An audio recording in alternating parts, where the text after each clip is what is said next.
Yeah! Ben, Was? wir sind schon auf Sendung. Mach Intro. Mach Intro.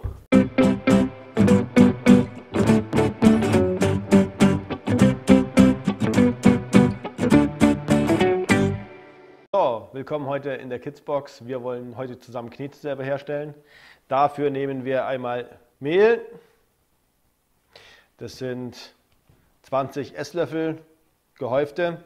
Geben dazu 15 Esslöffel. Dafür habe ich diese wunderbare Kamera, dass ihr das auch alles seht. Dafür geben wir 15 Teelöffel Salz dazu. Ich mache das jetzt einfach mal so hin. Dann seht ihr nämlich ganz genau, was ich hier tue und was ich mache. So. Salz dazu. Und dann könnt ihr das Ganze umrühren. Ob ihr das quasi jetzt nachher mit den Händen oder mit einem Löffel macht, das ist egal. Jetzt werden aber erstmal hier unser Salz und unser Mehl zwischengerührt. So, was kommt als nächstes hinzu? Wir nehmen 2 Esslöffel Öl. In meinem Fall nehme ich hier Sonnenblumenöl. Das muss weder was Teures noch sonst was sein. Da tut es eigentlich das günstigste Zeug. Und dann haben wir noch 250 Gramm Wasser, 250 Milliliter Wasser. Und das Ganze müsst ihr quasi wie bei einem Kuchen als Teig hier verarbeiten. Ich werde jetzt immer ein bisschen Wasser dazugeben. So. Und jeder, der schon mal so ein bisschen Kuchen gemacht hat, der weiß jetzt quasi hier, welches Konsistenz wir brauchen. Das muss so ein bisschen, es fängt schon an. Das ist schon so ein bisschen zusammendrückbar. So, noch ein bisschen rein. Ja, langsam wird die Sache.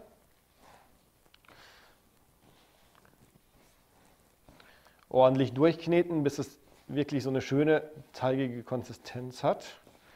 Das ist jetzt bei mir schon gar nicht schlecht. Aber wir wollen es trotzdem noch ein bisschen zäher. Das Öl kommt übrigens rein, um das Ganze so ein bisschen Konsistenz zu geben, dem Ganzen. So, und der Rest des Wassers. Wenn es bei euch nachher zu wässrig werden sollte, also wenn das Ganze noch extrem klebt und nicht wirklich wie so ein guter Teig sich anfühlt, dann gebt ihr einfach noch ein bisschen Mehl dazu. Umgekehrt natürlich, wenn es viel zu porös und viel zu mehlig sein sollte, dann gebt ihr noch ein bisschen Wasser dazu. Ich habe alles hier noch ein bisschen gerichtet, falls es bei mir auch nicht ganz so doll wird, aber so. Wir haben hier schon einen Teig, der sich sehen lassen kann. Und den bearbeiten wir jetzt einfach mal ordentlich. Boah, gibt es eine schöne Sauerei. So, ordentlich durchkneten. Jeder, der schon mal von euch ein bisschen Plätzchen gebacken hat, der weiß, wie das Ganze werden soll. So. Und so im Großen und Ganzen sind wir hier aber auch schon fast fertig. Ich mache hier ein bisschen noch den Kram ran. So, jetzt fühlt sich das schon ganz gut an. So. Ich mache jetzt mal einen Ballen und rein damit. Sehr gut. Und im Prinzip haben wir jetzt tatsächlich auch schon diese Grundmasse. Fühlt sich schon wirklich an wie Knete. Echt cool. Da wir jetzt weiße Knete, es ist zwar schön, es geht natürlich noch spannender, wir können Farben dazu nehmen. Ich habe jetzt mal hier Farben gerichtet. Lebensmittelfarben bitte dafür nehmen, dass sie natürlich nicht giftig sind. So, jetzt machen wir dafür eine Rolle und nehmen einfach 4 Teile an dieser Rolle raus. Einmal in der Mitte durch. Und noch jemals in der Mitte durch. So. Lebensmittelfarbe hat jetzt allerdings die Eigenschaft, dass ihr quasi eure Hände erstmal ein bisschen mitfärben würdet. Aus diesem Grund haben wir hochprofessionell, wie wir hier arbeiten, Handschuhe. Farbe auf. In meinem Fall, es hat sich ganz gut bewährt, finde ich. Ich mache jetzt hier so eine Kuhle rein. Und da kommt jetzt ein bisschen Farbe rein. So, in dem Fall die Grün, die würde ich als erstes ausprobieren. Und dann könnt ihr die Grün umschließen, sodass es eben nicht so die Riesensauerei gibt. Es gibt trotzdem genug Sauerei. Und dann könnt ihr kneten. So, mit der Farbe bin ich ganz zufrieden. Machen wir hin. Nehmen wir die nächste Farbe. Die verschließe ich wieder. Kuhle rein. In meinem Fall jetzt hier die blaue.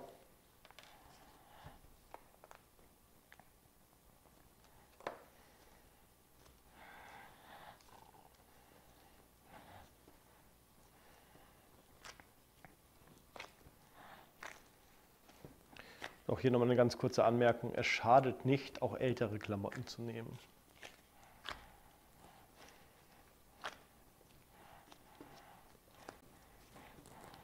So langsam kommt die Farbe, die ich mir vorgestellt habe. Und das fühlt sich tatsächlich immer mehr wie Knete an. Das ist echt krass.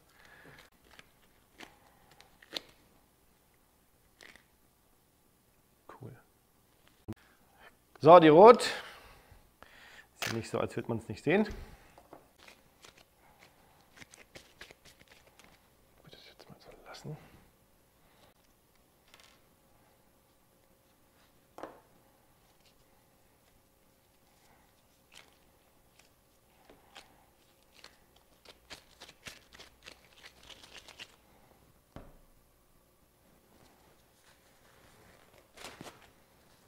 So, dann sind wir heute auch schon wieder fertig.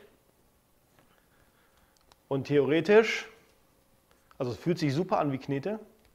Ja, das stimmt auf jeden Fall. Es färbt jetzt auch nicht mehr ab, wenn man es so schön hin und her gemanscht hat. Wenn es nicht elastisch genug ist, hättet ihr noch etwas Öl dazugeben können. Um das Ganze ein bisschen haltbarer zu machen, am besten in irgendwelche Boxen luftdicht verpacken. Es gehen aber auch Gläser. Alles, was so luftdicht ist, da könnt ihr das Ganze reinpacken.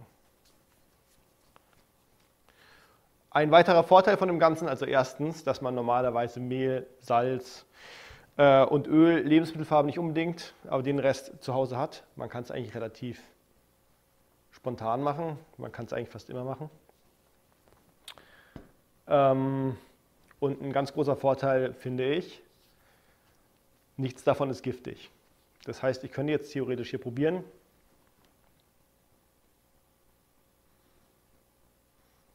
Es riecht wie Teig. Schmeckt halt super salzig, aber es ist nicht giftig. So, das war's für heute. Ich hoffe, es hat euch Spaß gemacht.